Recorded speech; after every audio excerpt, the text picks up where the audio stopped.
Good evening, everyone. Welcome to another edition of Complete Sports Media's podcast. I'm your host, Darren Campbell, and of course, joining me here, Jason Cameron. We're going to break down a great weekend of sports. First of all, a couple things. Did you feel the earthquake today? We had a second earthquake in the matter of a week. Did you know that we had one?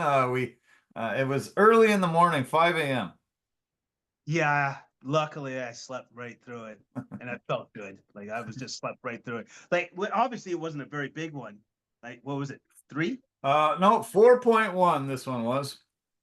Yeah. Okay, so I probably should have felt something. It's good that I sleep through these things. That's good. Yeah, second time in a week. So, to me, that's sort of a warning sign. Like maybe we're in for, some bigger one coming. I felt the first one. I was pretty shocked. I was like, what the hell is that? And after it died down, after, 10 seconds or whatever, then I looked online and I called around, and yeah, sure enough, it was an earthquake. I didn't feel the one this morning, but my dad said it woke him up. And yeah, it was more, I heard it was a little closer to the island than here, but I still hear that it was, fairly, it felt by a lot of people. I guess at 5 a.m., most people aren't up, but, No. it might have woken up a lot of people around that epicenter. I started looking into earthquakes a little bit, and the largest earthquake in the history of man was recorded at 9.5. So that's weird that the Richter scale is like 4 is nothing almost, and 9.5 is the worst we've ever had. Like it's only like 2 and a little bit times, and it's that one killed like thousands of people, and it was just devastatingly brutal in Chile, I believe it was. And but these 4.0s or ones or whatever we're feeling the last couple of weeks, you barely even notice it. No, definitely barely even notice it. Or like myself, you just sleep right through it like a baby, and then you wake up and don't know anything happened. So, but I'm hoping this is not a precursor to, yeah, just wait for it. Like God's like, oh no, something cool is gonna come down the pipe here. Like I hope it's not like an 8.4 and 8.6, and then the ground opens up and swallows half the city. That would Yeah. suck. I'm sure hoping it's not a precursor either. Yeah, like geez, you kind of think maybe it is when, I know down in California they feel them quite often. I think we get them quite often, but Yeah.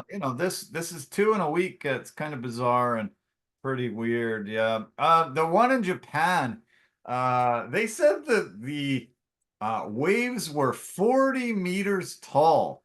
That's like a 12 friggin' story building of water coming at you. Like, imagine what that would have been like. That one killed, 100,000 people or something insane. But this one was, like a 40-meter tall wave. That's going to cause some serious damage. Well, I think when you see the wave, you're probably like, I don't think I can outrun that. I don't think No. I'm gonna make it. No, try to get into a building and just keep running up the stairs as far as Yeah. you can go. Run. That's not gonna help you. It's Not not gonna gonna help you. happen, yeah. No, no. Insane. The other big thing on the weekend was the Oscars. Did you get a chance to watch? No, I did not. I did not see any of the Oscars. Conan Who are the big winners? Conan O'Brien was the host. Did a great job. He's Oh, yeah. hilarious as always. I thought he Yeah. was funny, and he did a lot of really good bits. And he's safe. The big winners were, the top picture was a movie called Anora. Have you seen it? I've never even heard of it. Okay. I guess it's a movie about an exotic dancer who ends up marrying a Russian oligarch, a young oligarch, and causes a big uproar in, I guess, in his family and possibly between the two countries. I think, yeah, it was, yeah, supposedly a pretty amazingly well done movie. The number one actress is the actress from Anora. Her name is Mikey Madison. She won Best Actress, and Honora got a whole bunch of awards. Best Director, his name is Sean Baker, and yeah, top picture. So yeah, I'm gonna have to try to go watch it, find it somewhere. The best actor was Adrian Brody, and Okay.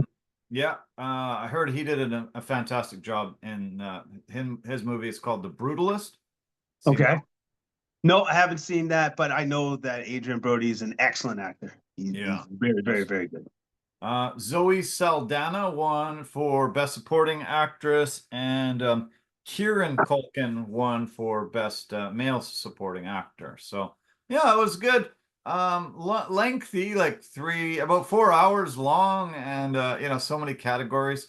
But yeah, for the industry that we normally work in, the biggest night of most people's lives that are associated with the film industry. So yeah, it was a big fair, and yeah, and Nora is the one. Yeah, I kind of always hope to see the movies that are nominated for Best Picture before, but didn't get a chance this year. It's hard sometimes, like you get busy, like life happens as it is, and sometimes it's just hard to track down all these great movies and watch them and stuff, and be invested. Because Yeah. in our old age now, it's hard to even stay awake. That's true. Hard, Yeah, that's hard. true. Yeah, yeah. I've slept through many a movie over the last Yep. little while. Did get to go see a movie at the theaters on Friday night. It is a documentary movie on the band Led Zeppelin, and it was playing down at the theater on Burrard Street downtown. Got tickets for that and went to that. Really enjoyed it. I there was some things that I would change if I was in charge of it. For some reason, they showed so much of the lead up to and their influences to before they even started the band. That took about, I'd say, half an hour to 45 minutes to kind of break through that part of it. They got into their first couple of albums, and then boom, the movie was over. It basically finished in 1970, and the band went all the way till 1980 until Jason Bonham died. So 10 years of their career, they just didn't even cover, which to me seemed pretty bizarre. Why do you think they did that? Was it because those last 10 years wasn't that important? I just think maybe they're gonna do a part two or something. Part two would make sense. Yeah, maybe that's what they're kind of hoping, that you're left wanting more, and so they can do a second part. Those last 10 years were very influential. Many amazing amount of great music that came out of it, and yeah, it just seemed like they kind of ran out of time. They were editing, and then said, "Uh-oh, we're at 2 hours. Time to cut it short, and we'll take the rest of the 10-year footage and put it into part two, maybe." Yeah, exactly. It's like, oh no, we ran out of time, and we can't make this into a 3-hour movie. I'm sorry. Unfortunately, I'm sorry. I'm sorry. Yeah, it was kind of weird and bizarre, but anyway, I enjoyed it. Stefan actually let me know about it. I guess his brother-in-law had went and saw it, I think he said, and so then I looked it up, and we were able to get tickets, and boom, went down and checked it out. My favorite band of all time, and amazing amount of great music. Yeah, I guess my only other criticism is they played most of their songs in entirety, and they could have easily cut a bunch of them shorter and then Yeah, fit yeah. in more music. They could have fit in a lot more different songs, and to they have a they have a pretty big category of music, and to just Yep. really focus on the only two of their first two albums. They had, I think their best album ever was their fourth album, and they had a lot of great music, and just to play entirety of songs from those first two albums and then just skip the rest of the category or the rest of the their catalog seemed bizarre. Just seemed really weird to me. It's a very odd way of doing a biography on a band when you cut out a decade of their music, and you're just like, you know what? I think we're good. 70s. Stop it right there. That's it. Boom. Yeah. Yeah. Yeah. Very strange. Yeah. Anyway, anybody Led Zeppelin fans out there, go check it out. I think it's in theaters for a little bit longer, so should be fun. Okay. The other thing that was going on this weekend in the NFL was um the And combine, the drafting combine. combine. Yeah. And Yep. there was a lot of amazing athletic performances, none better than Cam Scatabo. Tell me Yeah. about when you see this guy. You commented on the podcast through the season. Look at this Scatabo kid. Holy cow, he's gonna be somebody to keep an eye out for. And yeah, he had some amazing vertical leap. Yeah. And man, 39.5. the guy is just a athletic specimen. I think he's going to be super fun to watch this year. I think he's going to be awesome. 39.5-inch vertical leap. I can't remember what his 40-yard dash was, but you know what he reminds me of? Just like as just a good football player. Yeah. And what I'm hoping that he evolves into, like a Peyton Hillis, or even better, a Mike Allstott. Yeah. That dude could be like a Mike Allstott. Oh my Yeah. God. By the way, Mike Allstott, one of my favorite running backs of all time. I love that. I love that dude. If that guy could become something like that, even come approaching to a Mike Allstott, yeah, dude, I'm all in. I'm all in.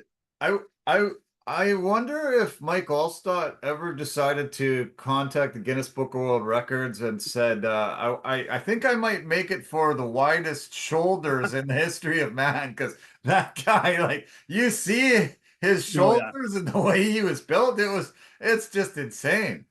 Oh, it was absolutely insane. He was built like a Sherman tank, and he ran like a Sherman tank. Yeah. Couldn't tackle the dude. Scatabo in 2024 had over 2,300 yards from scrimmage and 24 touchdowns. So, a phenomenal year. Any team that picks him up is going to be great. There was a lot of guys that wouldn't run the 40-yard dash. They wouldn't do the, pass catching. They wouldn't throw the ball there. It's like a lot of guys that are like that. And it's kind of annoying that, these guys can opt out of it. And then the teams have to still be like, okay, well, I guess we're still going to draft him, even though we haven't seen those measurables of the guy. It's becoming a bit of a epidemic of the top guys sort of just opting out for most of the measurables.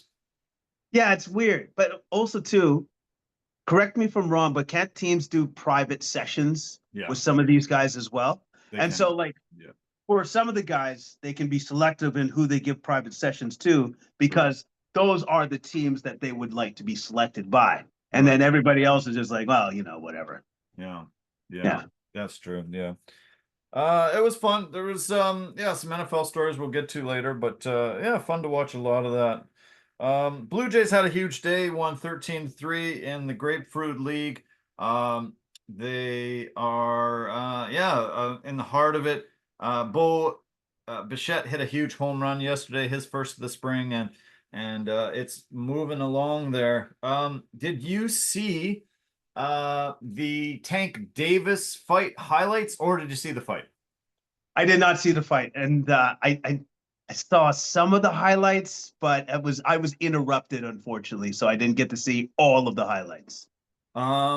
It looked like Tank just doesn't have his heart into it. He looked like he was going through the motions, lost his fire, maybe thought Lamont Roach, I can beat this guy, and he just really was lackluster beyond belief. And it was probably the worst performance I've ever seen from Tank Davis. And there was a lot of controversy coming out of it. Did you hear about this? No. You know what? Did he win? Because, like, again, I don't know. It was a draw. He ended up in a draw, which was really bizarre. In the ninth round, there was a bit of an exchange between the two fighters, and all of a sudden Tank took a step back and he kneeled onto the ground. And then he went over to his corner and he stuck his head through the ropes and he started pointing to his eyes, and his cornerman started cleaning out something that he said was in his eyes.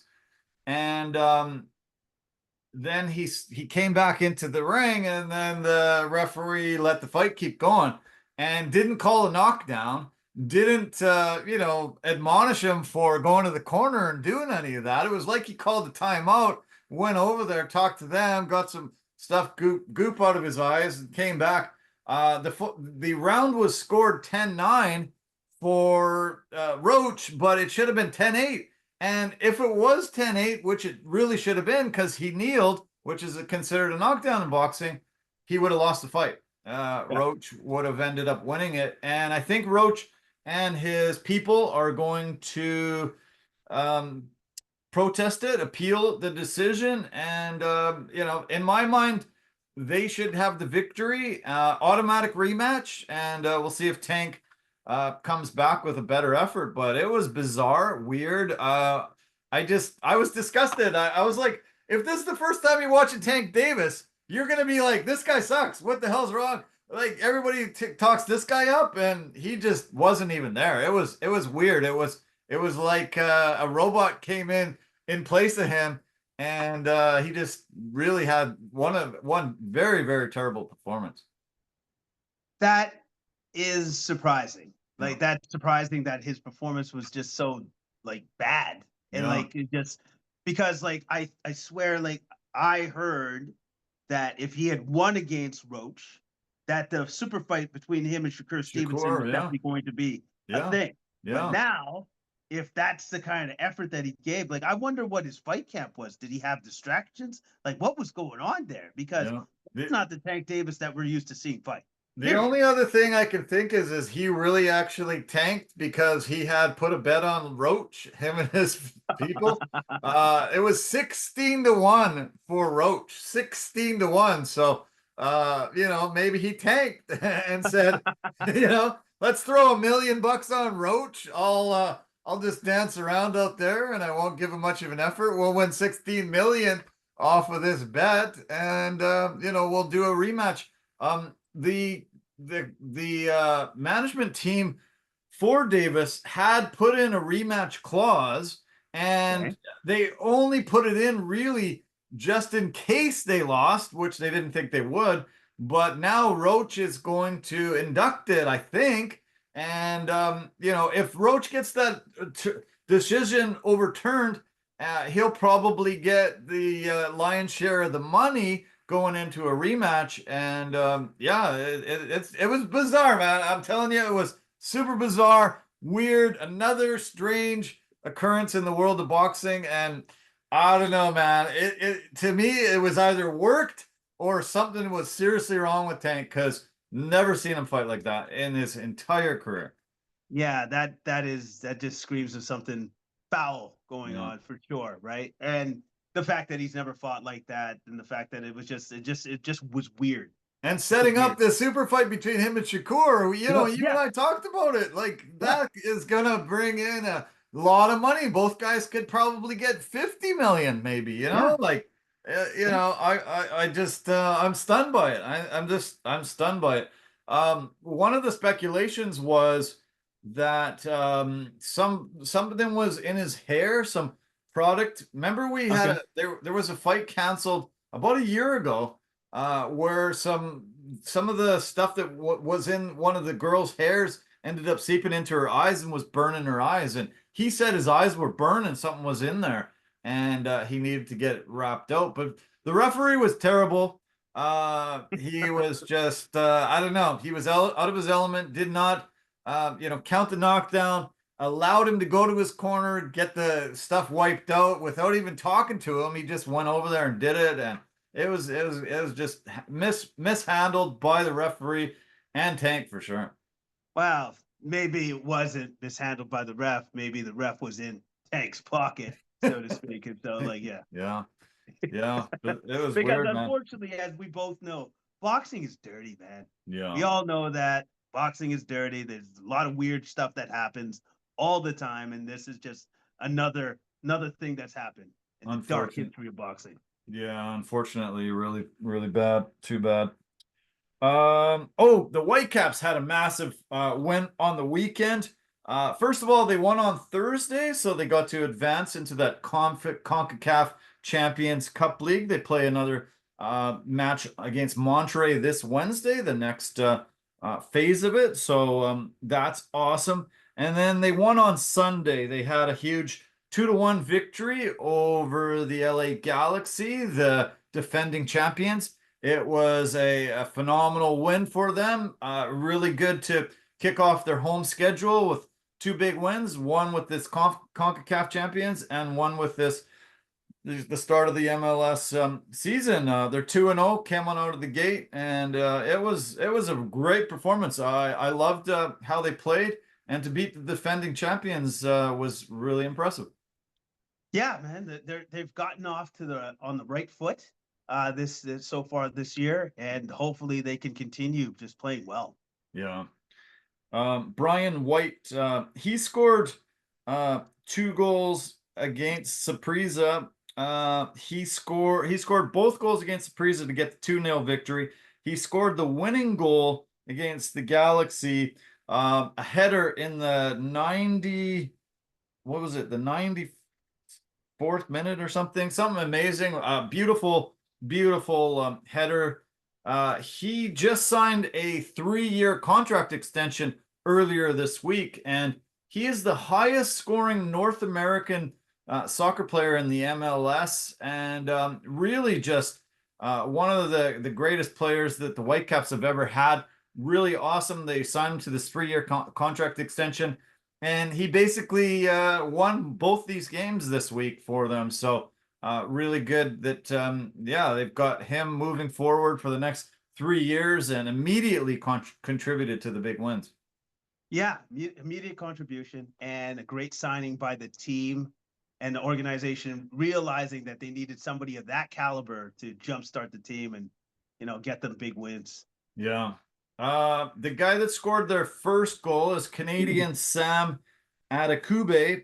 He scored in only the 2nd minute. Right away, boom, the fans were into it, chanting and jumping around, and then bam, they got the crowd hyped up immediately with the goal. Unfortunately, he got injured and had to leave the game in the 32nd minute. He missed 30 out of the 34 games last year with injuries. 3 separate injuries knocked him out almost the entire year last year.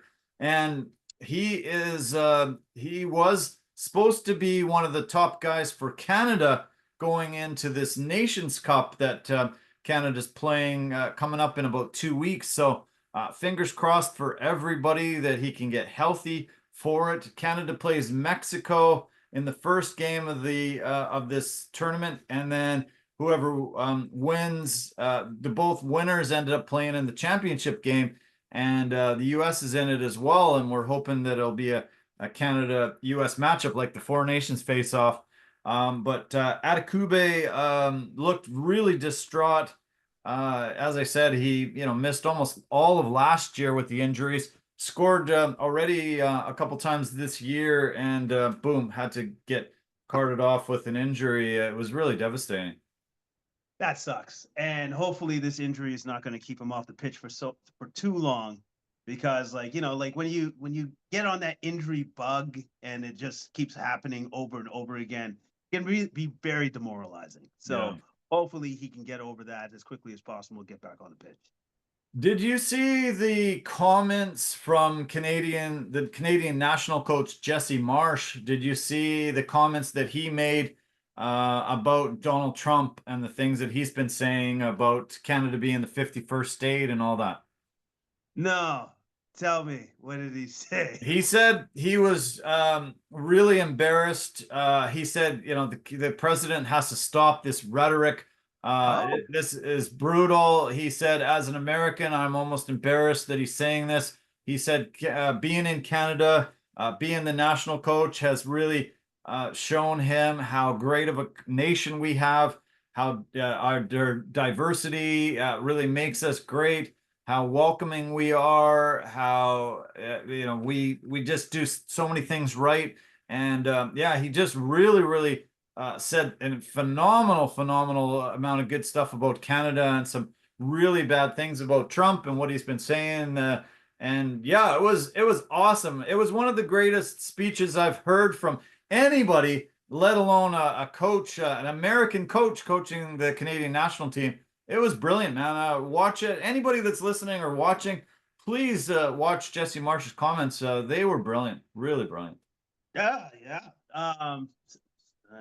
Shit. Sorry, just big ass bug. Okay. Anyway, so yeah, man.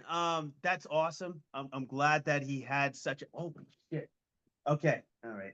That is going to bother me quite a bit. Okay. So, anyways, that's awesome that he said all that. That is fantastic.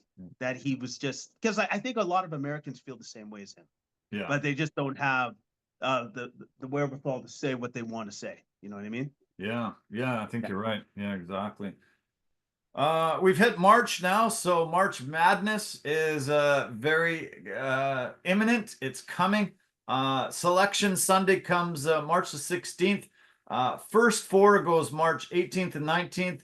First round starts March 20th and 21st, and then progresses to the championship game that happens April 7th. Next week, we're going to really start narrowing it down and talking about the top teams. After Selection Sunday on the 17th, we'll be able to talk about the matchups and who we're looking forward to. Really excited. Love that tournament. Always amazing. So many of the teams are starting to emerge as the top front runners, and a lot of the brackets have to be set. A lot of the conferences have to be, the games have to be settled so we can see the front runners. But yeah, it's going to be awesome as always. Yeah, it's gonna be great. This is my favorite time of year. I love March Madness. I love watching those guys play for, play lay it all on the line and Yeah. play for the glory. You know what I mean? Like it's Yeah. just awesome to see. So great. Really, really good. There was a few stories out of the NFL coming off of the weekend and on to today. Darius Slay is the first casualty by the Eagles. Reports come out that the Eagles will cut their cornerback Darius Slay, six-time Pro Bowler. He's been in the league 12 years and was able to contribute heavily to the Eagles winning the Super Bowl. The money that they will save on the salary cap, I guess, is coming into play here. Plus the two rookies that they were able to get into the mix and have been able to replace him. Cooper DeJean and Quinyon Mitchell are younger, cheaper, and I guess that's what they've had to go in that direction. But tough to see Darius Slay, one of the best corners in the NFL for many, many years, being the first casualty of the success in winning the Super Bowl. Yeah, that kind of sucked, but the fact that Cooper DeJean and Quinyon Mitchell have been so good, it kind of the writing was on the wall there, and also too, that's kind of what happens in the NFL. Like you can be just that good and still lose your job or still have the team move on from you because it's dollars and cents at Yeah. the end of the day. Eagles have a little more than 20 million to sign of their free agents.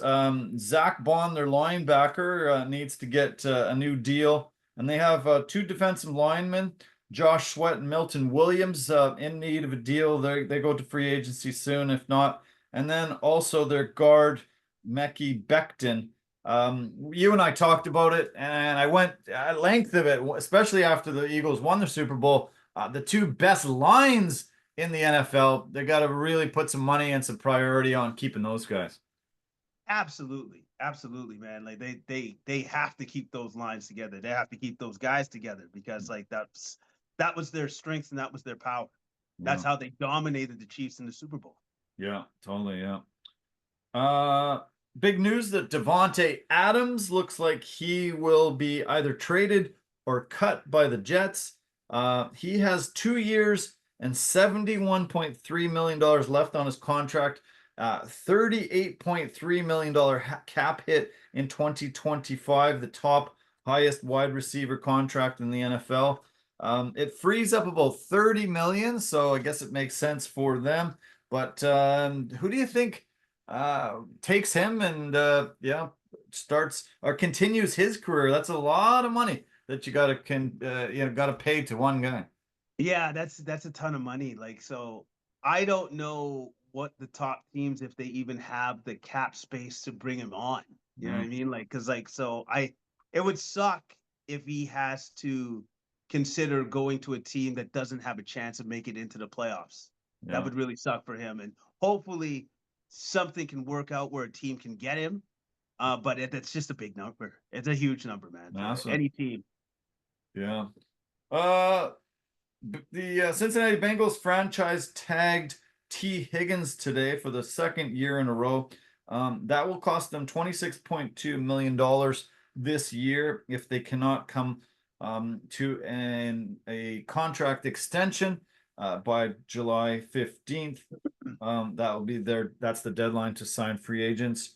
Um, yeah, I don't know. I don't know why 2 years in a row they've had a hard time coming to a long-term extension with him. Yeah, because it's probably because they're so far apart, and like in what he wants and what the team can afford or what they think they can afford. And then plus on top of that, I think a very big driving factor is the fact that Burrow wants him on the team. Right. He absolutely wants, like, he's been very boisterous about the fact that he wants both of them. He wants Chase and Higgins on the team. Yeah, that's true. Yeah. Teams have until tomorrow, 1 p.m. Pacific, 4 o'clock Eastern time, to place their franchise tags on any of their pending free agents. So I'm sure a lot will come out this evening as well as tomorrow on what direction the teams have been going in. I wanted to ask you, do you remember when we talked about Nikola Jokic and how when he's on the floor, the Nuggets have the best offense ever, and when Yep. he's off the floor, they have the worst offense ever? Yep. Well, there was a report that came out today that the same exact thing is happening to the Vancouver Canucks. When Quinn Hughes is on the ice, they're the number one offense in the NHL. When he's off the ice, they go to the 32nd ranked worst offense in the NHL. And it's amazing how much he's made a difference. People are actually considering him to win MVP this year, not just top defenseman. Unfortunately, he's been dealing with some injuries and might miss some more games this week, but pretty wild to see that he's as impactful as the Joker is in the NBA to his NHL team. I would never have thought there could be a comparison to the Joker in the NHL. Yeah. I just never would have thought that would be a thing. But knowing that Quentin Hughes is that important to our team, that further solidifies the fact that we can never trade him. He's not a tradable piece. Yeah. Like that, he's that good. They better So that, sign him to a lifetime deal. Keep him here for good. yeah, so like if the numbers tell you that, then that's what that means. Back up the Briggs truck and give him what he needs, all right? So that he never leaves. Exactly. Never. Yeah, you're right. Speaking of trades, it is the trade deadline for the NHL this Friday, and there's still a lot of rumors that the Canucks are involved in some trades. It looks like Brock Besser possibly will be heading out the door. Thatcher Demko, Elias Pettersson looks like he might get traded too. So there will be a flurry of action this week. There was some big trades that happened this weekend, but a lot of people here locally in the Lower Mainland focusing on the Canucks and what they can do. The Canucks are sitting sort of on the outside looking in right now on the playoff picture and might need to make some deals, but getting rid of Besser, getting rid of Demko, getting rid of Pettersson, that could really sink their hopes of getting a playoff spot, but it might happen, it might need to happen. It sucks. It sucks that we have to get rid of, we might possibly be getting rid of all of these players when we were so good last year. And then for whatever reason, the chemistry is off. Like it just everything conspired against the team so that we're just not the same team as what we once were just a year ago. Yeah, insane, isn't it? That was such a great run last year. You thought, okay, well, this team's finally turned the corner and they're, on their way. And yeah, chemistry mix screws up, and then boom, this whole thing just blows up. It's insane. I'm really shocked at how they go from here to just boom, the basement so quick. Yeah, overnight. it was quick. Like, and it just seemed to happen almost overnight, Mm. where all of a sudden, oh, the guys aren't getting along. Oh, the team is cratering, and now we need to get rid of everybody just to start over again. Yeah, Yeah, very odd. very, very, very odd. Yeah, as I mentioned, the NHL trade deadline is Friday. Some really big names that are out there that a lot of people are talking about. There, let's see. Oh, I had, oh yeah, I have the list here. So a lot of people have been mentioning Braden Shen from St. Louis is probably on his way out. Scott Lawton from Philly, Brock Nelson from the Islanders, and just over a month ago, Mikko Rantanen got traded from Colorado to Carolina.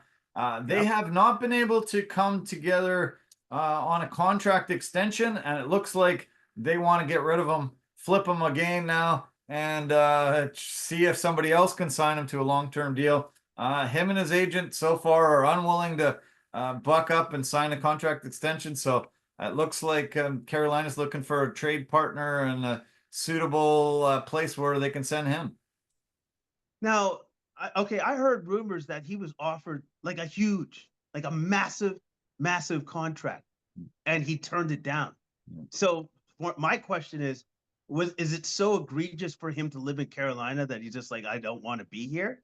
Like, is like that the problem? Because I heard the contract, like the money is there. Yeah, Like any big other money. player would be like, yeah, yeah, no problem. Sign up. Yeah, We're good to go. Like yeah. I'm wondering like what's going on there? Like what's happening? Yeah, I am too. So is everybody. It's really rocked the NHL because you thought, that's a no-brainer. Yes. Carolina's a beautiful place. Lots Yeah. of great, places. That's a great place to live, and it's a really good team. I think this team legitimately has a shot at contending for the Stanley Cup. So it is bizarre. Maybe him and his agent have somewhere else in mind, but yeah, he said no, I'm not willing to sign here, and no matter how much money you give. So I guess they got really no choice but to move him. No, no, no. They definitely don't have a choice. So now my question is like, where does he want to sign? Yeah, Because like now other teams are going to be like, well, I don't even know if he wants to play here, right? yeah, Like a lot of other teams would be like, I don't know if we want to take that guy. yeah. He could limit his potential for a lot of teams out there because if they're offering this much money and he's saying no, it's a nice place to live, the team's good. What Yeah, else does a guy want? What else exactly. does he want? So it could be very limited possibilities out there of teams to take him on. So um, oh, I did want to mention the players of the week this week in the NHL. Andre Vasilevsky was the first star of the week. He led the Tampa Bay Lightning to a 3-0 record over the week. Only allowed 2 goals on 73 shots, one shutout over that, and has really made this Tampa Bay team a force to be reckoned with, a team that could be a Stanley Cup contender again. They're on an 8-game winning streak, and he's been in the net for all 8 of them. So yeah, firing on all cylinders there. Second star was Rupe Hintz, the Finnish center for the Dallas Stars. Led the Stars to a 2-1 record and led the league with 9 points, 2 goals, 7 assists. 2 games in a row with 4 points each game. And that's only the second Dallas Stars player in the history of the organization over 40 years to be able to get 2 consecutive 4-point games. That's pretty incredible. Third star, Captain Nick Suzuki from the Montreal Canadiens. He led the Habs to a 3-0 week. He scored 3 goals, 4 assists for 7 points. And Montreal is now suddenly in the playoff mix. They've won 4 in a row, chasing down a wild card spot there. Very incredible because, they had a really rough start. Nice to see that they've turned this thing around. There were 3 huge trades over the weekend. The biggest trade was Seth Jones was traded from Chicago to Florida, the big defenseman, moves into the Panthers and really helps them a ton. They got a 4th round pick also from Chicago They had to give up a first-round pick in their goalie Spencer Knight to the Hawks, but it was really big news because they just found out that Captain Matthew Tkachuk is gone for the rest of the season from the groin injury that he suffered during the Four Nations face-off. Oh, And no. so the regular season is out. I don't know if he'll be back for the playoffs, but supposedly he's put on long-term injury reserve, and pretty rough that he got it, playing for his country, playing in this little tournament, and boom, he's gone for the rest of the regular season. That's what happens, man. That's the breaks. That's the risk that you take when those guys play for their country. Yeah. And it sucks, but you know what? Would he take it back? I don't think so. No. I don't think so. I don't think any of the players would. True, yeah. There was also a big 5-player deal between Colorado and the Rangers. That was pretty amazing. There was lots of deals going down. It's going to be a great week. Tons to follow. Can't wait for Friday. Always that trade deadline day is really fun. It's almost like Canada Day. The networks here just show trade stuff all day long, and all the talking heads in the hockey world are there. It's really fun to watch. And if you're a hockey fan, take that day off of work. Just have a 3-day weekend and watch the trade stuff on Friday. The other thing to watch over the next coming weeks, maybe this week, the Ovechkin watch is ramping up in his pursuit of the goals record. He just sits 10 behind to tie and 11 to break the long-standing record from Wayne Gretzky. Basically, he needs 4 hat tricks, and he's got the record. I could say that he only needs about 4 or 5 games, and he could get this done. Yeah, I would say so. I would say so. 4 or 5 games. It's probably going to take him a little bit longer, but I can't believe that he's that close after suffering the injury that he had, then coming back as quickly as he did. Amazing. And yeah, it's just like, what year is he in right now? You're 17, 18? This is 20, I think. Year 20, and he's playing this well? Yeah. Absolutely amazing. Yeah. Gretzky still holds 55 NHL records. He retired 25 years ago. Some of those records never be broken, never ever be broken. But to still hold 55 records and you stopped playing 25 years ago, it's unbelievable. No, absolutely unbelievable. It's incredible that he had that many records and it's been that long. Yeah. Tell me about this bug that you keep seeing. Looking. Yeah, I know. It is, and like, okay, so as you know me, you know me for a long time. I hate bugs. I absolutely abhor them. And motherfucker, there he is. There he is. I hate bugs. I've always hated bugs. And this thing is a huge beetle. That is one of the biggest ass beetles, flying beetles I've ever seen in my freaking life. Okay. And that's why I'm like, okay, I don't even know how he got into my apartment. I don't know where he came from, but all of a sudden this thing that looks like a semi-trailer with the beetle came flying right at me. And so now I got my slipper. I'm ready. But I'm sorry, everybody, but these are the things you have to deal with sometimes when you podcast. Yeah. Yeah, you look super distracted. You're just like, my God. Oh my God. Looking over every couple of seconds. I'm trying my best to get through it, but like this thing is massive. It is one of the biggest things I've ever seen in my freaking life. So. Unreal. Okay, well, hopefully it doesn't come anywhere near you during this. Okay, why don't we talk about the UFC? We had a fight night. Fight Night 253, Vegas 103. It was a small 10-bout card from the Apex. As I said, I watched that boxing fight and the atmosphere was amazing. Then we go to the Apex and it was like groan, snore, barely any crowd noise. They decided to give Dominic Cruz a nice video tribute send off into retirement, and it was a rip. If it was in front of 15, 18, 20,000 people, it would have been a standing ovation. It would have been awesome. He got about 20 people standing up cheering him on. I thought, what a joke, what a drag, and yeah, another thing that really bothers me, the atmosphere there is just null and void, and it just doesn't really properly represent the sport and what they can do to give excitement to the fans. Yeah, it was very muted. Like, and it sucked. Because that guy deserves more than Yeah, just that. You know what I yeah, mean? Like he has done so much for the sport. He's been such a great ambassador for the sport. I enjoy his commentary on the sport, and I enjoyed him as a champion. yeah. So I thought it wasn't good enough. No. He deserved better. He deserved better than that.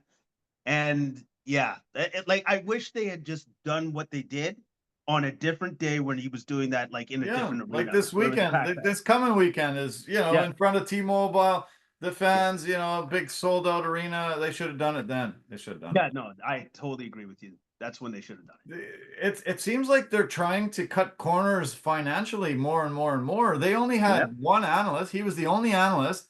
I don't know. that I've was never seen weird. that before. They usually That have at least two sitting there.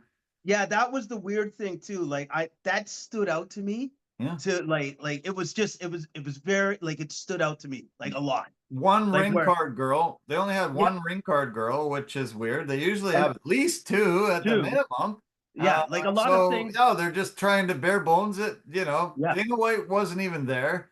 yeah, It's just a small 10 fight card that wasn't, really, had a lot of cachet, and yeah, it just bothers me. And love the sport beyond belief. There are so much good things I could say about it over and over and over, but there's things that are bothering me, and one of the real big things that is bothering me is this is the second week in a row. Eye pokes are causing a little bit of controversy for both main events. Last week we saw Henry Cejudo not be able to continue because of eye pokes. This week we see eye pokes end up causing a change in the fight that wasn't fair, because there was some serious eye scrapes with two fingers across the guy's eye on three occasions in this fight, and yeah, it yeah. definitely affected the outcome, I thought. No, no, it most certainly affected the outcome because the first eye poke wasn't an eye poke. That was from a punch. And so I think the ref was kind of erring on the side of caution by saying that he thought the next time that when the guy was kind of pawing at his eye, he thought it was probably another punch, but it wasn't. That was an actual eye poke. Yeah. And then that changed the trajectory of the fight. Kape did the right thing because he wasn't pulled off the guy, so he kept fighting. And then Yeah. because he kept fighting, then you know what? That was the fight. And it sucked because like that was a great fight up until that point. Yeah. But Cop won because of the eye poke. I Yeah. believe. And I think I talked about it at length last week, but they got to address it. They have to have the gloves have to keep the fingers in like this. They have to keep them where they can't extend it like this. They just have to have them so that they can be fully formed across, and they can only use the grip like this, and they're just unable to fully open so that they can poke into eyes. Absolutely. Absolutely. You know what? Give me a second. Okay. I see this little bastard. I'm Okay. going to kill it right now, and I'll be right back. Give me a Okay. sec. Do it. So yeah, it's something that I'm really bothered about. Yeah, I would say on three occasions, the one fight that Jason was, or the one incident Jason was talking about, where it was the punch. It was actually a little bit of a finger in the eye too on that occasion too, and yeah, it's just happening way too much. They had a Oh, solution that I thought was working with gloves, and then they had a bit of a change to the gloves late last year, and I understand that John Jones didn't like the way they felt, and he asked for them to not be included in his fight, and then the UFC decided fully that they weren't going to utilize them for any of the fighters after that. I think they need to either reintroduce those ones, or they need to come up with somebody that can, produce some better gloves, because these are the two main events of the last two yeah, yeah, cards yeah. getting ruined, and we're talking about, this is super important. Like, this is super important that you're going to protect these guys' eyesight. You're gonna protect the integrity of these fights. There's a lot of people that put bets on these, and to be screwed out of it over these eye pokes, it's not fair. It's not good, and it's creating a black eye on the sport. It really is. No, it definitely is. And I know that obviously the UFC has put in a ton of money to try to figure out like gloves to prevent the eye pokes. But maybe that's not where their effort should be put on. Maybe it should be put on the referees, and maybe it should be as soon as you do an eye poke, regardless if it's accidental or not, you lose a point. Yeah. Maybe like they just have to take a hard stance. I don't know if that's the answer, right? Because obviously when you eye poke, it's always accidental. I don't think anybody does that intentionally, period, No. as a professional fighter. But at the same time, how do you deter the fighters from poking in the eyes if they know you're going to get a point taken away as soon as you do it? Maybe then you're always feeling out with the fist instead of like splayed fingers. Yeah. Yeah, they got to do something. You got to change this. But anyway, Mano Cape was he was winning this fight. He I thought was the better fighter on this night. So early on in this fight, Amabayev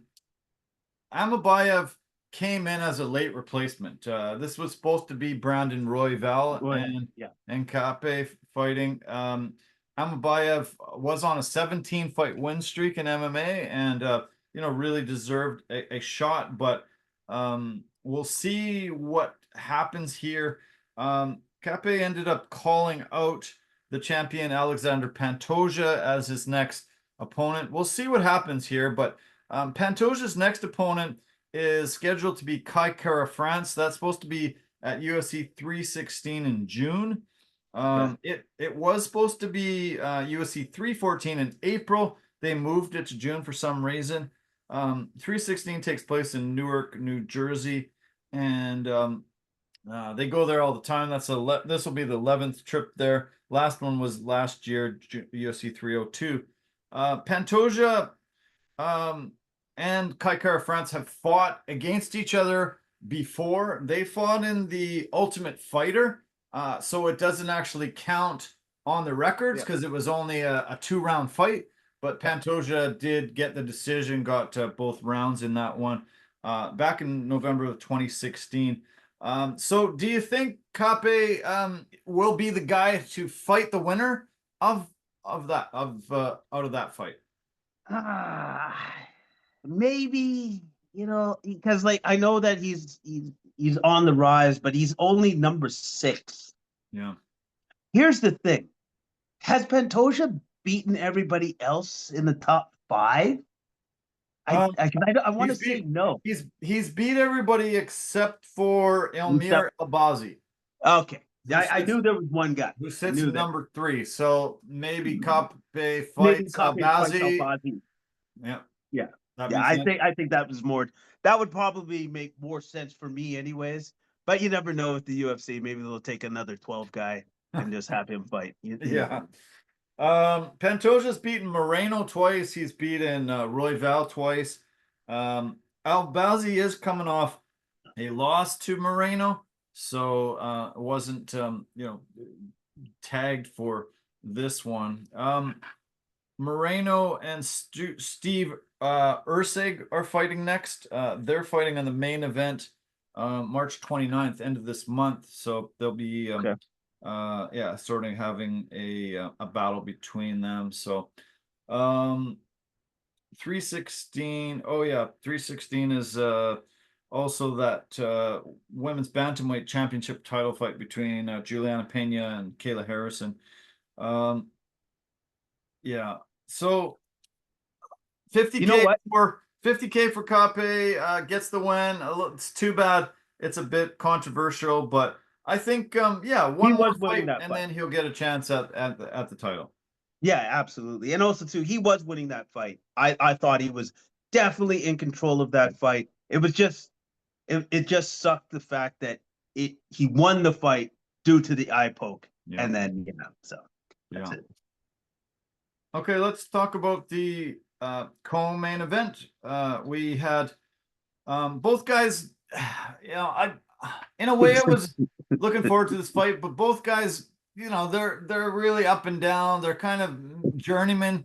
Journeyman. Yeah. Yeah, they're bangers, but pretty poor records, and they've had a lot of fun fights, but to me, they're not home main event material. But that's what we had. So Cody Brundage ended up getting the big knockout win. He was in all sorts of trouble though. Oh, yeah. Yeah. He Okay. he had taken some big shots, and it looked like Julian Marquez was close to finishing him, and then he got rocked, and then he got hit again, went down, couldn't get back up, and lost the fight. So it was pretty wild. He was maybe one or two shots away from winning, and then boom, 20 seconds later he has the loss. Because like, oh man, so you know what this fight reminded me of? Because this is what I would classify as a classic slobber knocker. And that's what this was. Yeah. Hey, like just throwing haymakers. I got rocked, you get rocked, I get rocked. So it reminded me of, do you remember back in the day, and I can't remember the name of the other guy, Pat Barry versus the big guy from Czech Congo. Czech Congo. That's what this fight Yeah. reminded me of. Yeah. Except that fight was a lot wilder. But this fight was just like that. Yeah. Where one guy got rocked, and I give the ref plenty of credit because he could have stopped it at numerous times in that fight, but he was just like, he almost had you in mind. He had your soul as a ref, where he's like, no, somebody's got to get knocked really out and not move, and then I'll call the fight. I know, I loved it. Yeah, it was a proper stoppage. Yeah, Proper stoppage. Yeah, I don't know if this is the fight that he was talking about, but Dominic Cruz at some point said, "This reminds me of two truckers fighting at a rest stop in the parking lot." And in a way, I think it was this one. Yeah, it had the elements of that. Marquez was a late replacement for Ryan Loder, who was supposed to fight in this fight. Marquez has lost 4 in a row, and he took his glove off, and it looked like he was trying to get his second glove off. And I was wondering if this was going to be it for him. He had decided that was it. Never heard an announcement that night. Haven't heard one yet, but 4 losses in a row, not good when you're in the UFC and trying to continue fighting. No, it's never good because you're on the cusp. But like either the organization's going to let you go, or they'll give you one more, and if you lose that, then you're definitely gone. So I think if he's not gone already, he has one more fight, and if he doesn't win that fight, he's out. Done. I'm going to remember this quite often for the mouth guards both get knocked out. The one mouth guard's out, and he's getting beat up a little bit, and then he throws a really big shot, knocks out the other mouth guard, and Mark Smith says, "Stop!" and hands the mouth guards to them. Boom, and then all of a sudden, boom! Within 10 seconds, Marquez is on the ground getting shots and done. I think if Mark Smith doesn't stop that fight at that time, I think Marquez wins this fight.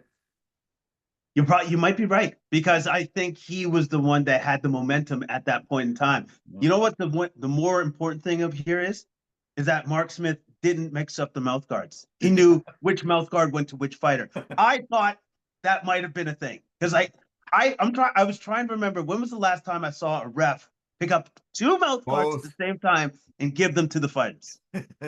I don't remember it happening in a very long time. Yeah, not in a very long time, if it has. Yeah, that's crazy. Yeah, that was pretty wild. I ended up enjoying the fight, but they were 2 just brawlers, just trying to go for it. And I wish he didn't stop it at that moment, but it ended up being fun, and it was a nice kick. But you know what? Before we go on, out of the main card, because I totally agree with you that probably shouldn't have been the co-main. Which one should have been the co-main? Well, the fight of the night ended up being the fight that just happened before this, the lightweight battle between Nasrat Haqparast and That's what I thought. That was the fight of the night. That one got the 50K and deserved it, I think.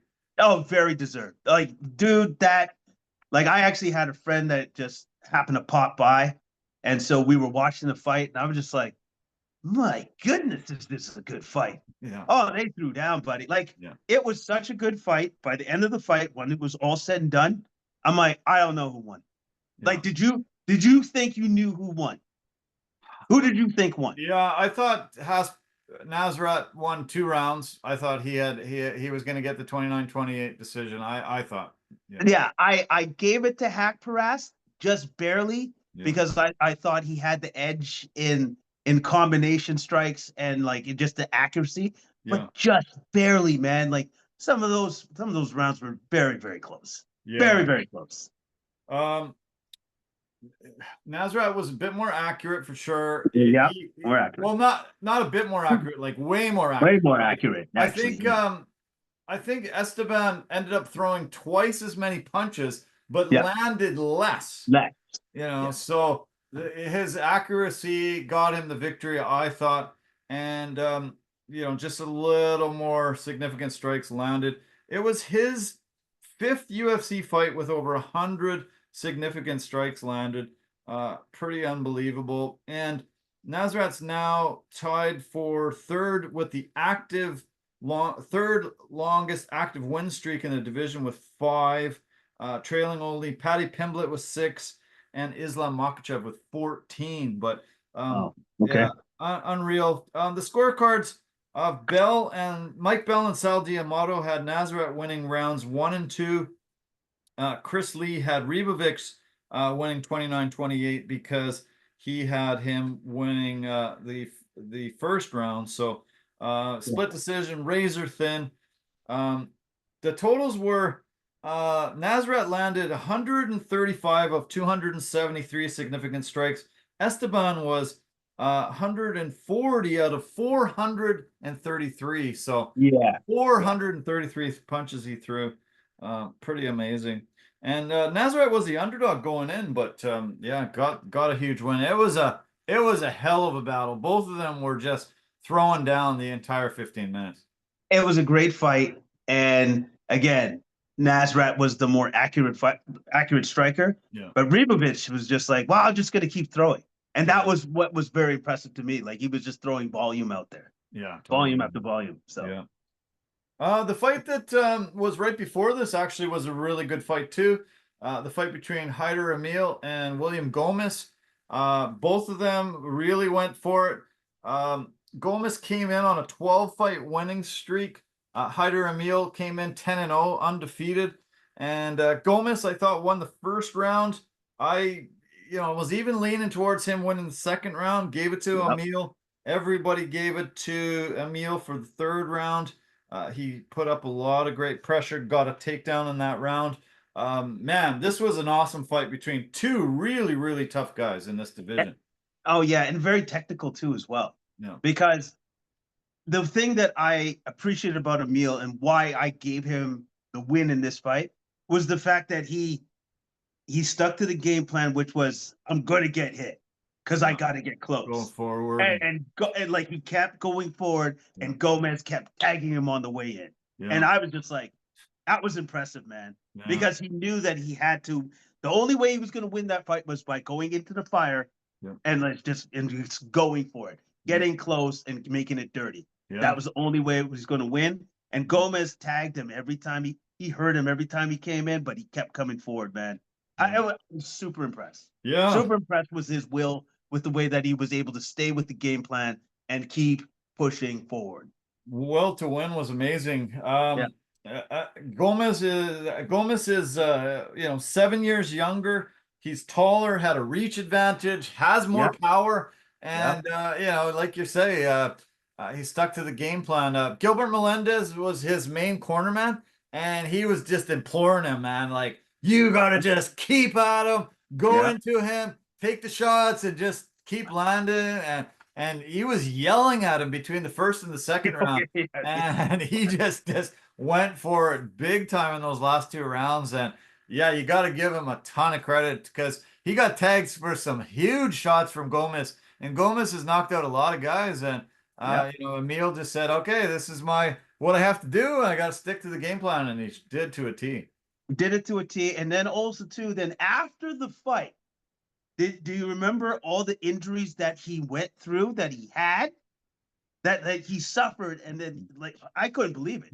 Yeah. Torn MCL, torn bicep, and he fought through all of that to beat that dude. That because Gomez is exceptionally tough. Gomez is amazing. Yeah, Like it was amazing that sometimes fighters just amaze me Yeah. with what they have to go through, the fires that they have to walk through just to win a fight. And the fact that he had all that stuff wrong with him and he still won that fight against that dude, super impressive. Yeah.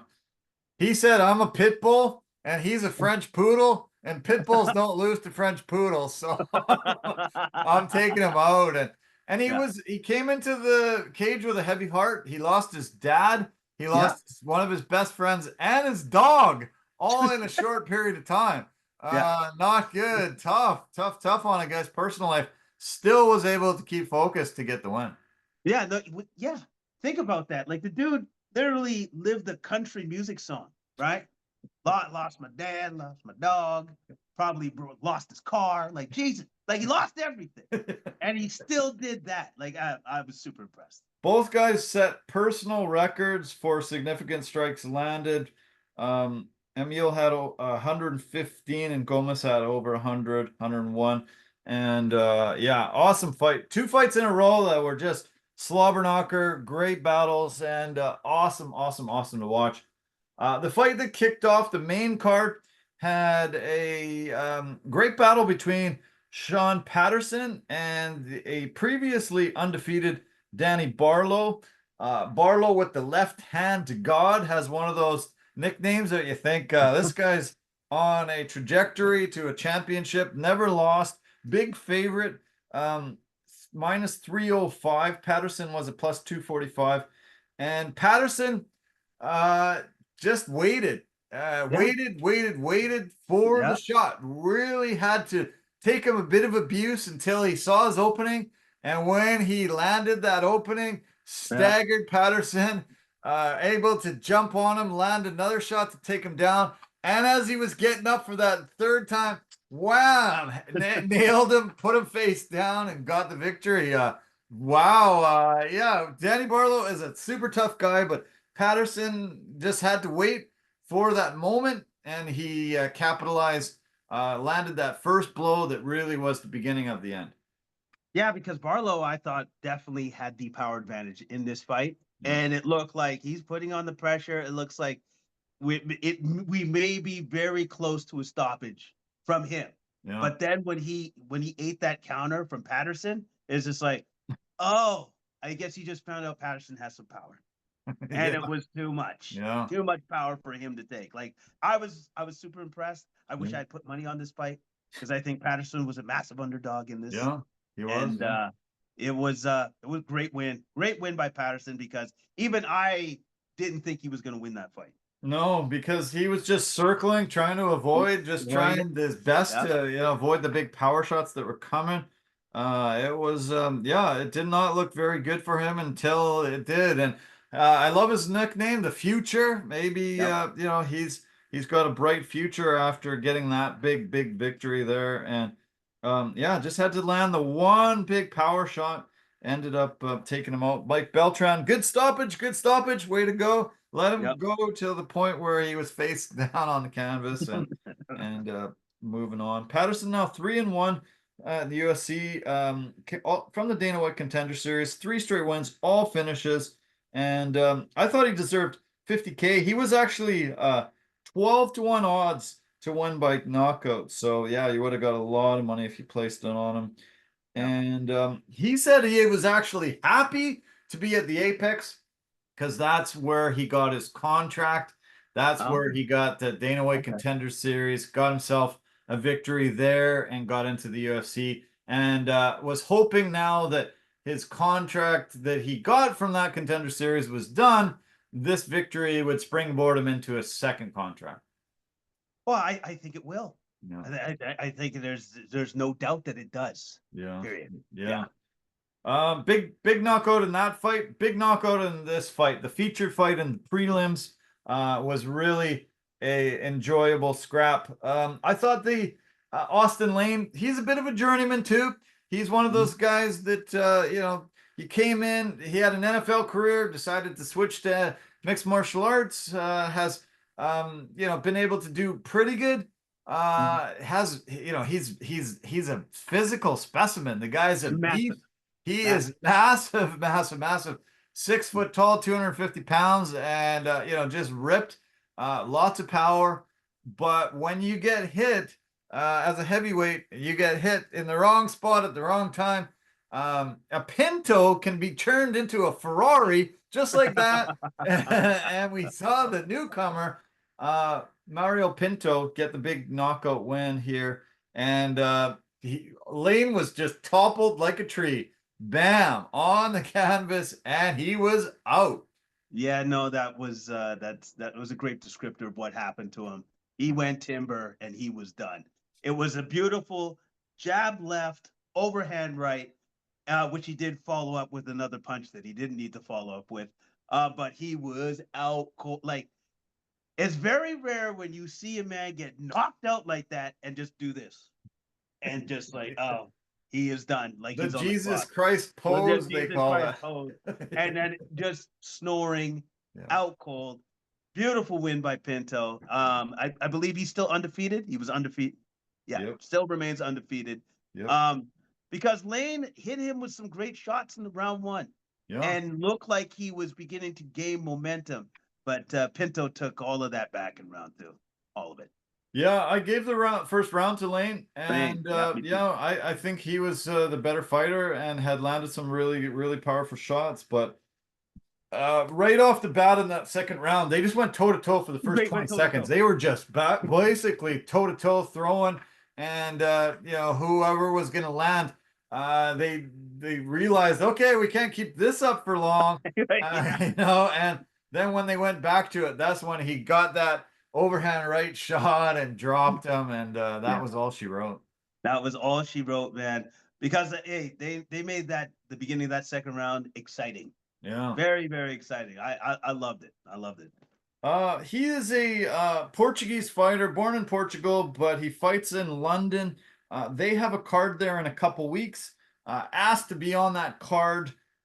Says it's his birthday next week, and he wants to train and be on that card in front of his home country fans. Let's hope the UFC can make that happen. If there's someone that falls off in a heavyweight battle, we'll see. And yeah, it'd be great to see him in 2 weeks' time. Oh yeah, definitely, definitely. Hopefully that happens for him. Hopefully he gets what he wants. The fight between Chepe Mariscal and Ricardo Ramos, one-sided affair. I thought Chepe was better in all 3 rounds. Landed way more damage, got a couple of takedowns, and he just beat him up all 3 rounds. Outstruck him 125-37 with 60% accuracy. He is the machine gun, and I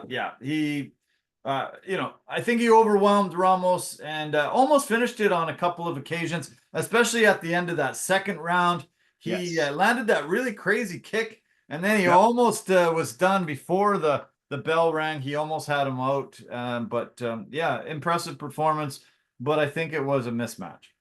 It was impressive performance. Yeah, I thought Mariscal was just like his endurance, his stamina, and the fact that he just keeps on coming, and the fact that the way that Ramos fights with trying to get fight-ending intentions by trying to get that one shot, and he'll wait and you'll wait and you'll wait, and so he came pretty close a couple times, but he missed.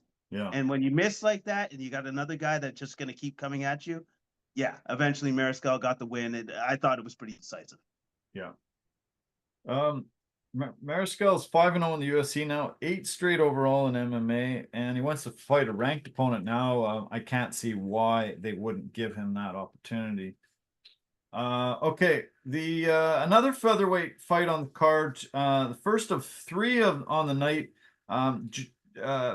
Danny Silva took the first 2 rounds by a really razor-thin margin, decided to take the 3rd round off for some weird reason.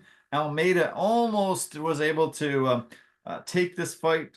Really ramped up the intensity in the third round and beat up Silva, but because he had lost the first 2 rounds, this ended up going to a split decision, and Silva got the nod on 2 of the cards. If I was Silva's corner and himself, I'd be pretty upset. I hope he doesn't do that again. Really just coasted on the winning those first 2 rounds and almost lost his fight, but got the nod. Yeah, no, he got the nod. It was kind of weird. Like it's like he just it's almost as if he felt like, I've done enough. Yeah. I've done enough. And it's Yeah. just like, no, actually you still have to keep fighting. Because at any point in time, like this can go sideways on you. Like Yeah. that's the nature of a fight. And so hopefully he does learn from this, because he was very, very close to not winning this fight. And then he would have missed out on getting the money from Almeida, since he missed weight and all that sort of stuff. Keep fighting to the end to make sure that you get your money. Yeah. That's it. This women's flyweight fight to me was a total joke. Both these women don't really deserve to be in the UFC. It's kind of embarrassing. I was pissed off about it. Andrea Lee just set a dubious record for the longest losing streak for a woman in UFC history. She just lost her 6th straight fight. And I don't know how she still has a job. She probably doesn't as of today, but brutal. I don't like JJ Aldrich and what she brings to the table, but Lee shouldn't be a UFC fighter. She might be a great girl, but to me, she doesn't deserve to have a contract anymore. 6. I didn't realize it was that bad. I didn't realize it was 6 in a row. She probably should have been tossed after 4. Anyway, so this is what I thought of the fight. Where I'm like, oh wow. So when is this fight over? Yeah. As soon as it started. That's what I actually thought of the fight. Sorry, ladies, sorry, but you're just not exciting. So, anyways, good win by Aldrich. That's all I got. Yeah. Let's move on. She had been tied. Lee had been tied with 4 other fighters who had lost 4 in a row before. But 6 straight now. So I think that's it for her. Yeah. On the men's side, Tony Ferguson holds the men's losing record with 8 straight losses before he got cut late last year. BJ Penn had lost 7 in a row to end his career. I heard that Tony Ferguson is fighting, I think next month in that Global Fight League against Dylan Dennis. Don't want to see that, unfortunately. Nope. 8 straight losses. It's time to hang him up. And for KG, I'm not going to call her KGB. She's like, what the hell? You got to call her Pop Gun or Pea Shooter or something. JJ Aldrich, not very good either. She's 14-7, 10-6 in the UFC, but never had a performance bonus. Just cash and paychecks. 9 decisions, 1 TKO in her UFC career. That's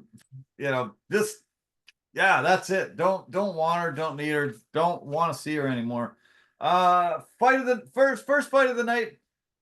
We had Temerov ended up beating Johnson. Johnson deserves to lose just for the worst haircut in the history of man. I don't get it. How can somebody let him go out there with that kind of weird hairstyle? But this was Temerov's, I thought, beating Energy pretty handily and quite easily, I thought. Yeah, like he had great side-to-side movement. I thought he was the faster fighter. I thought he was always exploding into his combos and punches. Yeah. And I just thought he was just pretty much the better fighter throughout the entirety of this fight. He was the better man. Yeah. Okay, we've got UFC 313 happening this Saturday.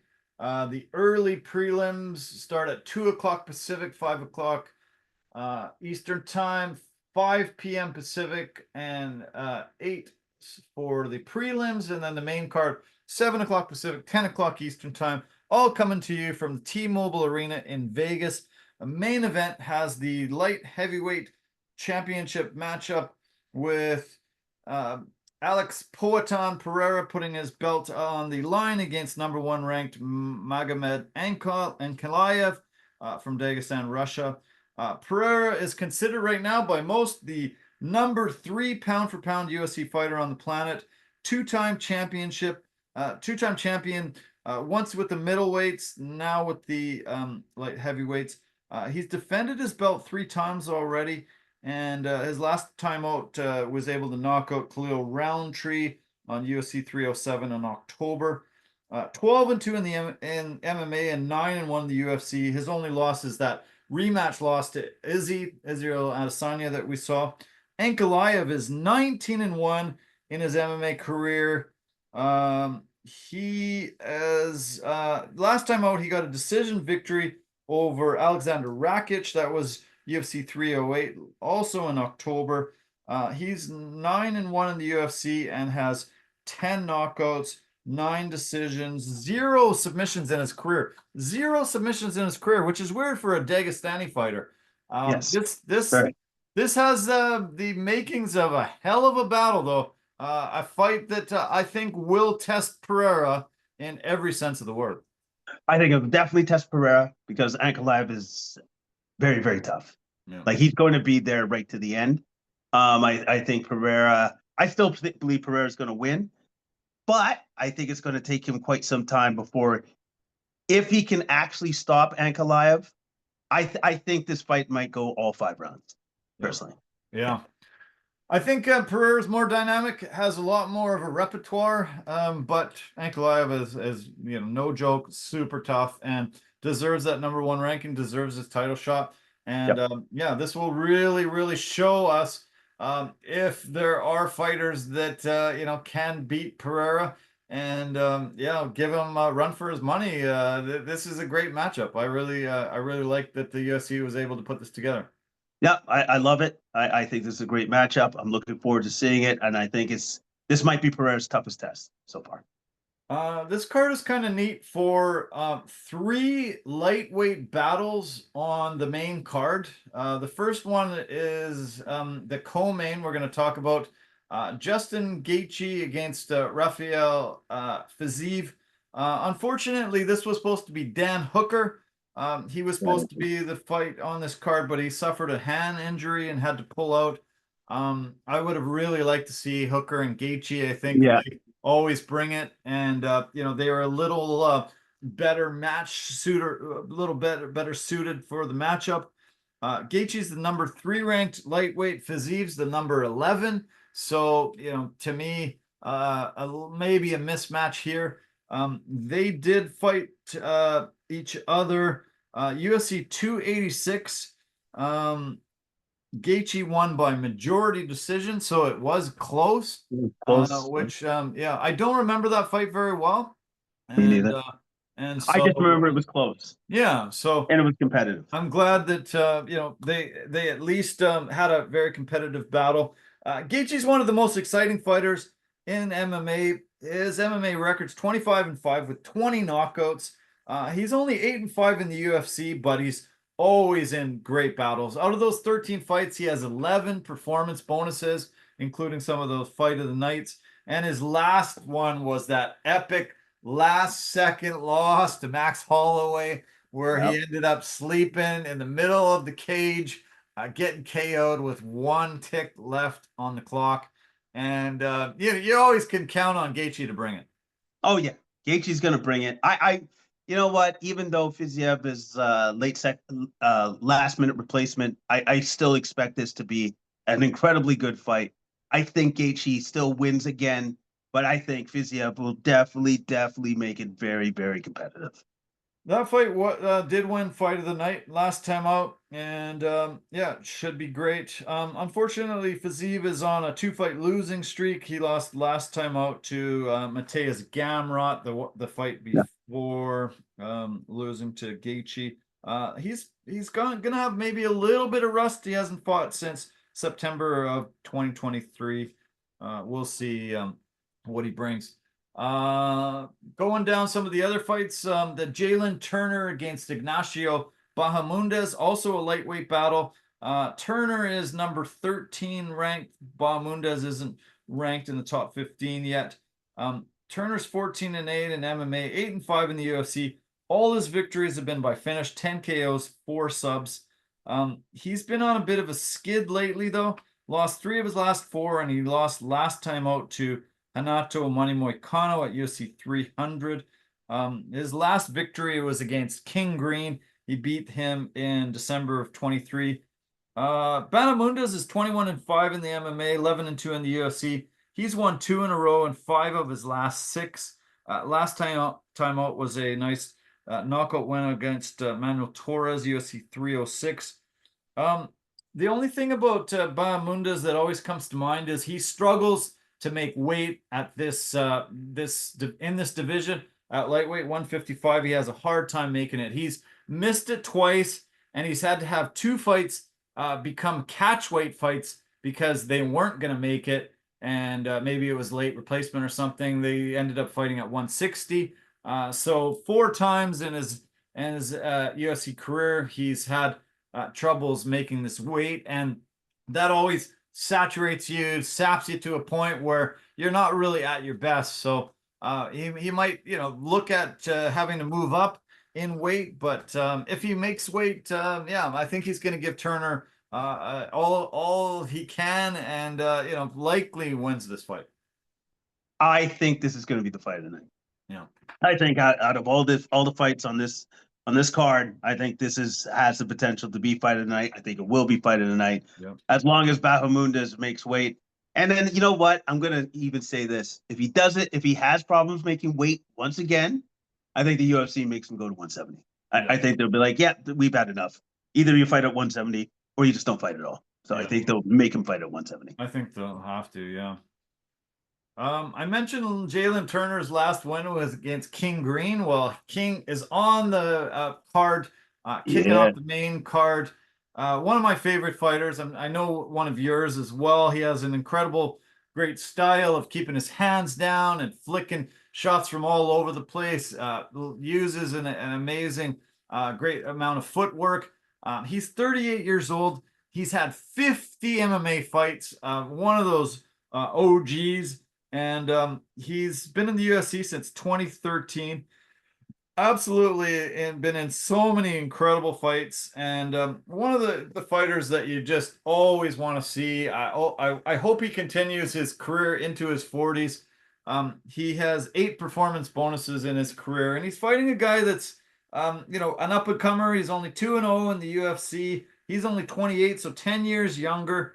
Mauricio One-Shot Huffy should be really great to see this up-and-coming prospect against this OG veteran.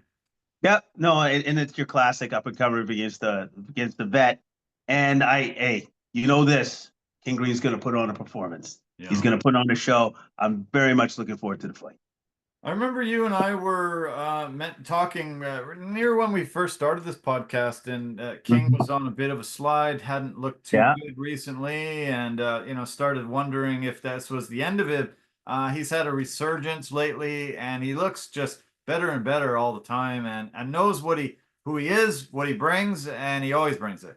No, he always brings it. He always leans into it. He leans into who he is, and it's pure entertainment. The featured prelim has Curtis Razor Blades on it, the number 5 ranked heavyweight. He's last time out fought for the belt, fought against Tom Aspinall, but was unsuccessful. Turns around, has to fight another Dagestani fighter, Rizvan Kunayev. He came from the Dana White Contender Series. This is his first official UFC fight. It'll be interesting to see what he brings to the table against one of the best heavyweights for the past 5, 6, 8 years. Yeah, he's got it rough. This is not going to be a very easy fight for him, fighting against one of the best guys in the division, period. Yeah. I definitely expect Blades to win this fight. This is going to be a rough fight for him, period. True, yeah. A lot of good fights on the card. Early prelims, we've got prelims, we got the main card. As I said, it's fun to see 3 lightweight battles on that main card.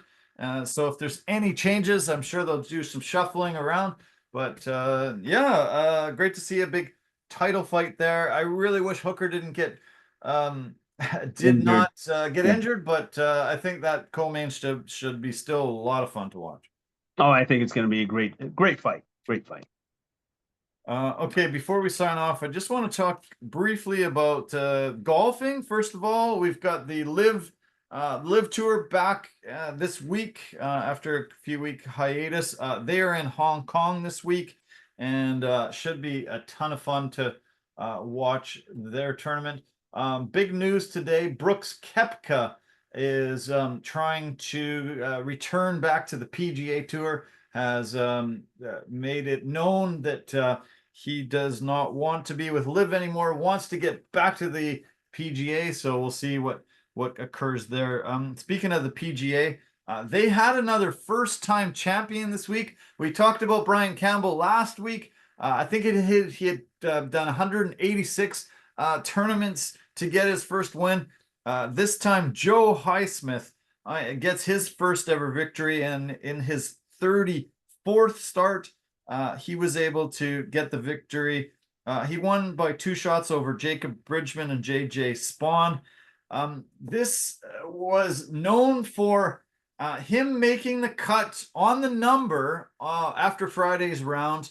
The last guy to actually be able to stay in the tournament for the weekend, he ended up coming back. He shot 64 on Saturday and Sunday, came from 4 shots back on Sunday, and won the tournament.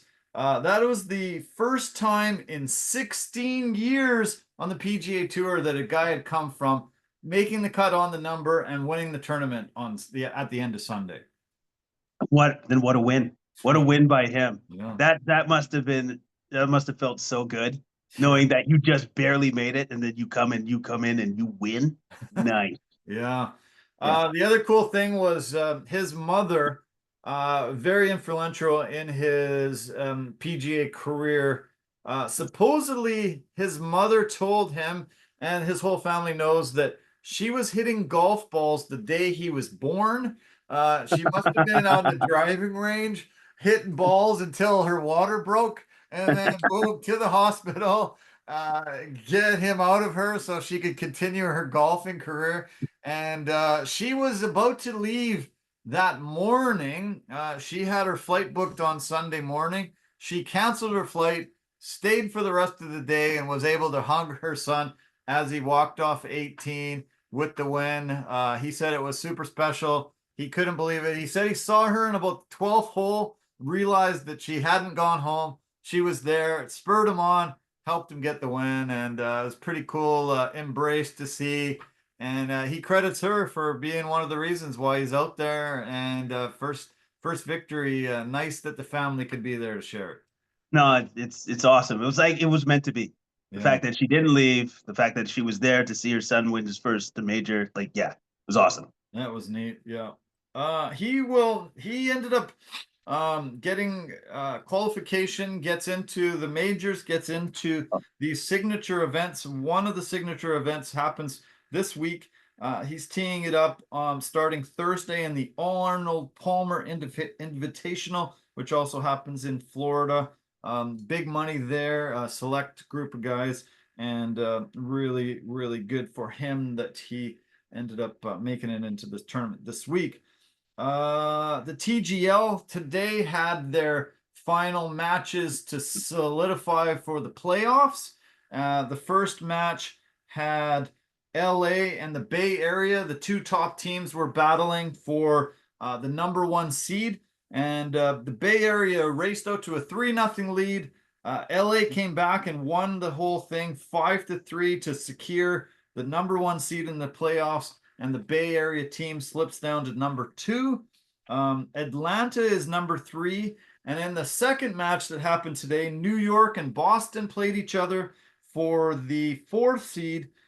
New York ended up coming back and beating Boston 10-6, and they wrapped up the 4th seed, sending Boston packing. New York are in. So the playoffs start on Monday the 17th. LA against New York, and the Bay Area team against Atlanta. They go the Monday the 17th and Tuesday the 18th, both at 4 o'clock Pacific, 7 o'clock Eastern time. 2 great matches today. It was really, really fun to watch. And great that it's LA, New York, just like the World Series of last year. Always nice to see those two biggest media markets making it in there. No, and I'm sure everybody's very happy that it's those two biggest markets that are in there competing against one another. Serena Williams was there, one of the owners of that LA team, and she was really prominent, showed a lot on the telecast, and she seemed very, very happy that LA was able to wrap up the #1 ranked team. It was just announced today that Serena Williams is part owner of the new WNBA team that starting next season in Toronto, the nearest franchise. They were really excited that she was able to get on board and be one of the owners and lend her expertise, lend her just cachet and everything that she's going to bring. Very big coup for them to get her as part of the ownership group. Yeah, she's a huge celebrity, huge name, and I'm sure she's going to bring big benefits to the team. This is now her 4th team that she owns part of, a stake in. She owns that team that I talked about, the LA team. She now owns part of the Toronto Temple. She owns the Angel City FC women's soccer team and part of the Miami Dolphins as well, which I wasn't aware of. That's pretty impressive. That's a pretty good portfolio when it comes to sports. Yeah. And ownership. No kidding. Yeah, no kidding. Yeah. Okay, let's just talk about the NBA before we sign off. Players of the week in the Eastern Conference, Jalen Brunson took the Eastern Conference Player of the Week, leading the Knicks to a 3-0 record, getting 29.3 points per game and 6.3 assists and 5 rebounds, and really looking fantastic this week. Man, this guy undrafted and looking like one of the best players ever. Wow. It's amazing what he's done in his career, where he's been able to come from, and leading the Knicks team to a really high seeding in the playoffs here. Yeah, it's amazing. It's amazing that that Dallas Mavericks team, they are very good at getting rid of talent. They are exceptional. I have to give it to them. One of the best organizations I've ever seen, and especially when it comes to guards. Steve Nash, bum, get out. Jalen Brunson, never liked you. Get out. Luka, you drink too much beer. You smoke in the hookah. That's why we call you Hookah Doncic. You can leave too. Get out. Yeah, great. Yeah, you have a bone to pick with the NBA over the handling of Luka Doncic and the game that he played against the Mavericks last week. You're not happy with the way they handled the whole situation there. No, I'm not happy because so you have an organization that's basically just trying to do a legitimate character assassination of a player because they know that nobody in their right mind would ever make this trade. Nobody would. So to make it look good, we're just going to say all this stuff about him. Drinks beer all the time, smoking the hookah, not committed to the sport. It's like, oh, wait. Are we talking about the same guy that brought you to the finals last year and then brought you to the Western Conference Finals a couple years before that? Are we talking about that same dude? Are we talking about the same dude 5 years in a row, first team All NBA? Are we talking about that guy? Are we talking about the guy that last couple of years has been the MVP candidate, top 5? Are we talking about the same person? Okay. And so now when he wants to do response back because of the treatment that he's been getting from his former team, you got rid of me. You can stop talking now. No, we're going to keep talking. And so once he plays them, finally, first time sees them, and he makes motions or whatever, or he's staring them down, and then he gets fined. This is what I would actually, if I was Luka Doncic, say to Adam Silver, you have a choice to make. I can literally sue them for defamation of character, and then we play it out in the media, and then you get to deal with that. Or I just do what I'm going to do on the court, and if I stare them down or if I do something, you deal with that. You make a choice. Yeah. Your choice. Yeah, man, good point. Very good point. They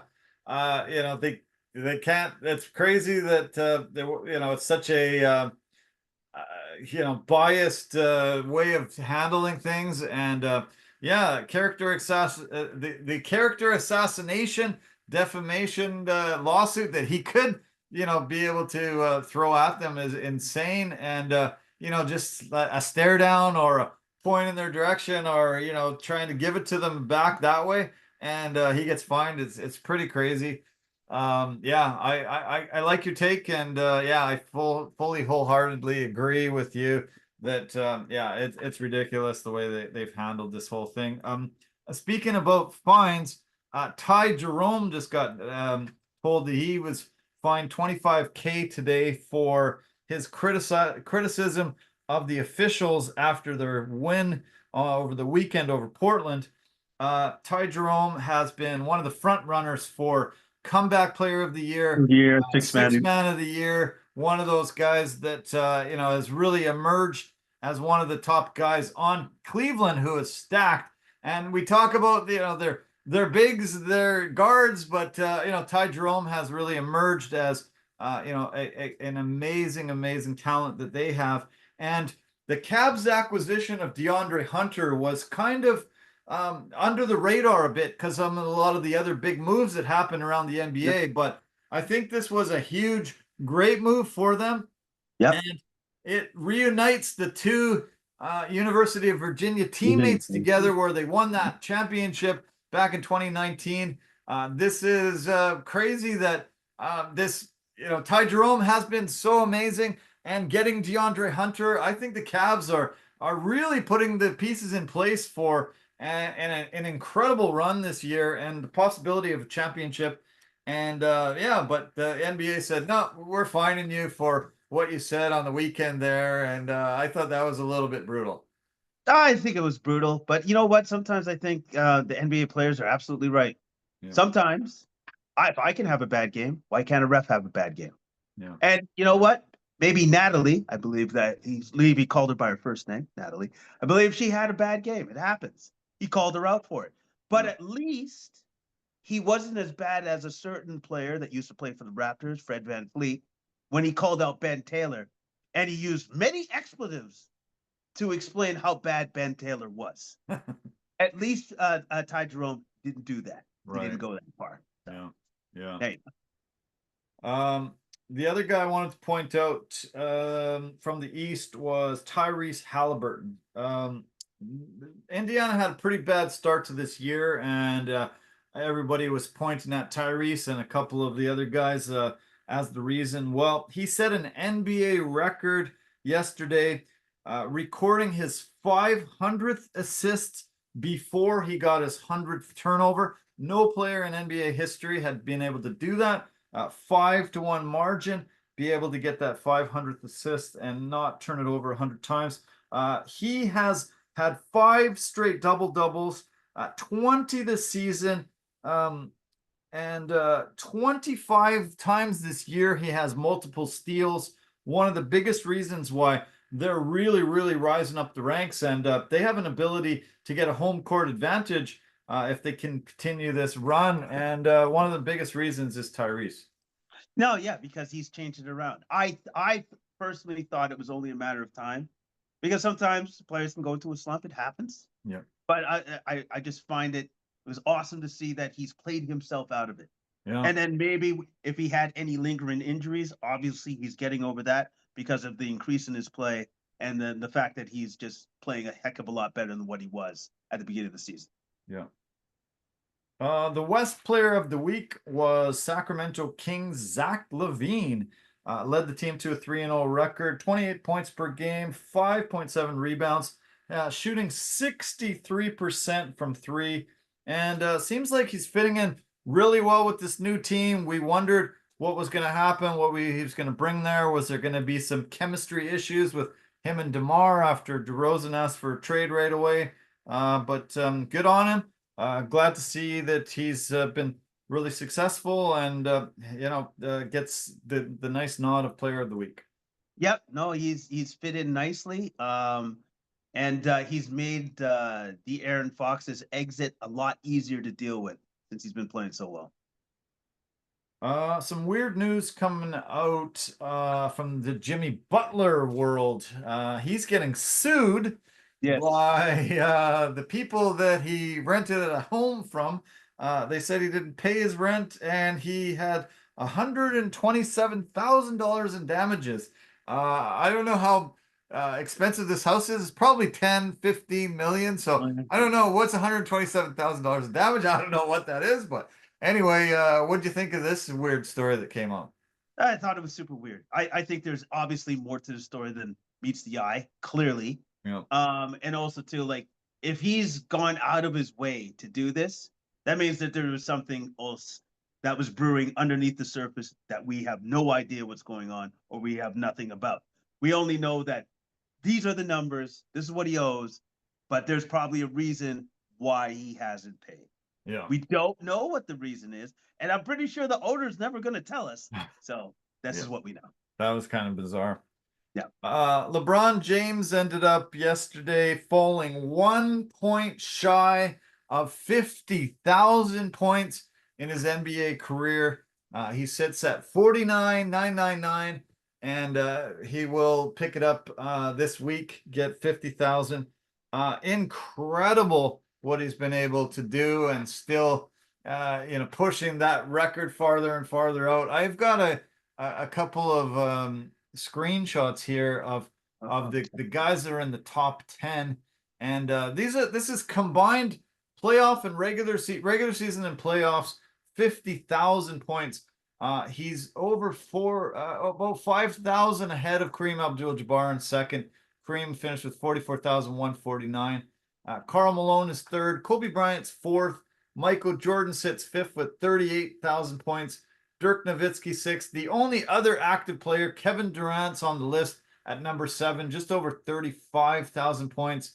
8 is Wilt Chamberlain. Number 9, Shaq, and number 10 is Tim Duncan for this list. Pretty impressive. 50,000 points in his career. That's very impressive. At least the Lakers didn't go off and be like, since he didn't get the 50,000, you know what? I think, James, you got to go. Trade. Get out. Get out. You're out. You fell one shy, man. Not good enough. Not good enough. Not good enough.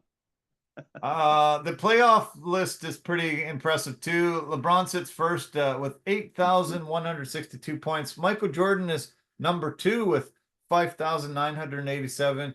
Kareem 3, Kobe 4, Shaq 5. Look at all those Lakers up there. 4 out of the top 5 were Lakers. Tim Duncan 6, Kevin Durant also 7th on the playoff list, just under 5,000 points. Karl Malone, Jerry West, and Tony Parker round out the top 10 list there. And then regular season points, Kevin Durant sits number 7. Likely going to pass Wilt Chamberlain this year, maybe Dirk Nowitzki as well. Kevin Durant's 8th, and just Hall of Famers, up and down this entire list. I was pretty surprised to see Carmelo Anthony number 10 on the list. Oh, I actually am kind of. Well, you know what? He was an incredible scorer, so maybe I'm not too surprised. Do you remember there was some people that were considering that Carmelo might get picked number 1 overall over LeBron in their draft year? They came into the NBA the same draft year, and there was. I remember that. I remember that. I remember how I reacted. That's ridiculous. It's never gonna. Yeah, it's amazing the difference in careers, but number 10 on the list of all time. Amazing accomplishment. So absolutely. Yeah, that's it for me, man. Fun podcast as always. Thanks a lot. I appreciate it. Hope you enjoy the rest of your night and have a great week ahead. All right, you too, man, and we'll keep in touch. There's going to be a ton of great NBA games on, and I'm sure I'll text you throughout the week. Okay, buddy. Cheers. Have a good one. Take care. Bye for now. Okay, bye for now. All right, everybody. Thanks as always. Appreciate you sticking through thick and thin all the way to the bitter end. We love you. We will always appreciate your support, and keep coming on. Keep us in your mind. We'll come to you every Monday and Tuesday, and love you lots. Thanks to our partners and sponsors. I want to thank Anchor.fm, the easiest place to make a podcast. Want to thank Verbero, the hockey equipment and apparel company and industry leader in technology, performance, and value. And the V350 stick is a must-have for anyone in your midst. Pampas and Possibilities, get them to come and design some really beautiful things for your home. And Forever Living, the aloe vera company for health and beauty products. Purchase some of them on our website at discounted rates. Take care. Love you lots. We will talk to you soon. Bye for now.